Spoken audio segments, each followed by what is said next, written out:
Museums, ever since their early days have been an attempt to distribute information in a non-linear fashion. There are definitely people who like that idea of experiencing a new pathway through the museum, however that's defined, something not necessarily like an audio tour, not necessarily something very linear, but something in a way that does take you off the beaten track, in a sense, a pathway of your own that you can actually take through the museum. It's not really very accurate to say people come into the museum, they look at the displays, they finish going around the museum and then they leave, because what they're often doing is, say they have a mother-in-law who is down for the weekend, it's raining, they've brought her along because they want to do something that she might like, or it could be that they have a child and, again, it's raining, this is England after all, they want to do something they feel has a sort of learning, culturally rich environment. But it often means that the museum visit is a social one, and actually often the attention you have towards the cultural works is quite oblique, it's quite partial, and that's a very, very different, that's a real complexity to add to what the visitor experience is, particularly if you're looking at designing sort of in-gallery elements to add to that. So from my experience, often, developing digital experiences or products for use in galleries, it's often thinking about people who are only going to be half looking at something, It's dealing with those very limited partial attention spans. I really appreciate Blast TV's thinking about the spaces they work in, and actually from the early discussions, what really struck me was that you weren't just coming with your vision of what this product should be. It was very much about how this experience would work within Brighton Museum as it is. And having worked in different degrees with different artists over the year, that doesn't always happen. Sometimes understandably an artist can come into a space with a wonderful vision of what they want to do and not necessarily inclined to recognise the affordances of the actual space they're in. And that can be very challenging, particularly in a museum where we have lots of concerns around visitor flow and management and the conservation of the displays. Blast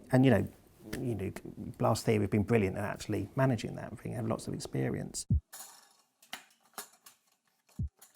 We're a local authority museum service, so we are at the sharp end of the cuts that are happening across the country to museum services.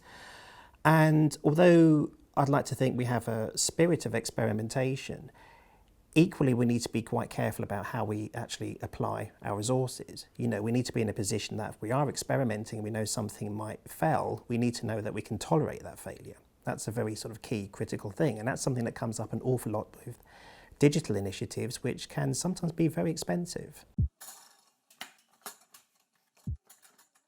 When we did the first iteration of testing, the way I described it was more around something that solves a problem that something else doesn't do very well. So the example I gave was that essentially it's a way to encourage people to come in and share their experience of the museum. Now, naturally, the response would be, but don't people do that with social media? Aren't people doing that with Instagram already? And the example I gave with that is, well, actually, if you look very typically at what people do with sharing with social media, it's very performative, with the kind of person very much front and centre. It's very much about them, the selfie being the classic example, but not the only one. And actually, the objects themselves and the collections really very much fade into the background. I've seen actually very little social media use talking about, say, Brighton Museum, which really talks about the displays that much. Where I have seen it occur, it's tended to be more subject specialists doing that. Now, I don't have a problem with that. The museum as being a personal experience that people want to share is a great and wonderful thing. It can still encourage people to come in.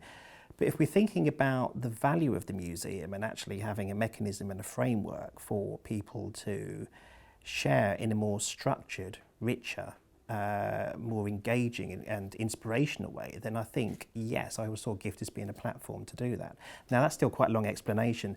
The one I use now, I have lifted quite shamelessly from yourselves, which is to describe it as a mixtape of the museum experience. I really love that idea because that does sort of sum it up very quickly. The slight limitation, of course, is I know lots of people who are sort of too young to know what a mixtape is. And somehow the kind of Spotify playlist of the museum doesn't quite roll off the tongue so much. So yeah, mixtape is good for people of a certain age. two insights into audience behaviour that really surprised me and I was quite struck by during the testing. And this is even before seeing any of the rich data that have been collected by the academic partners.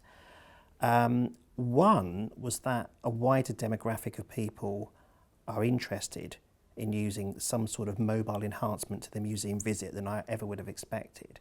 So, for example, older people seem very interested in using this, and also people with English as a second language.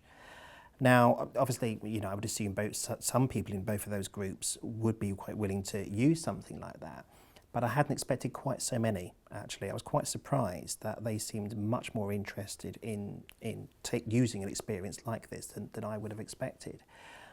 The other, actually, was seeing the value of that very engaging front-of-house presence as a way of onboarding people onto the experience, because obviously there were lots of Blast Theory's team and associated partners on site, obviously with T-shirts, very clearly identified.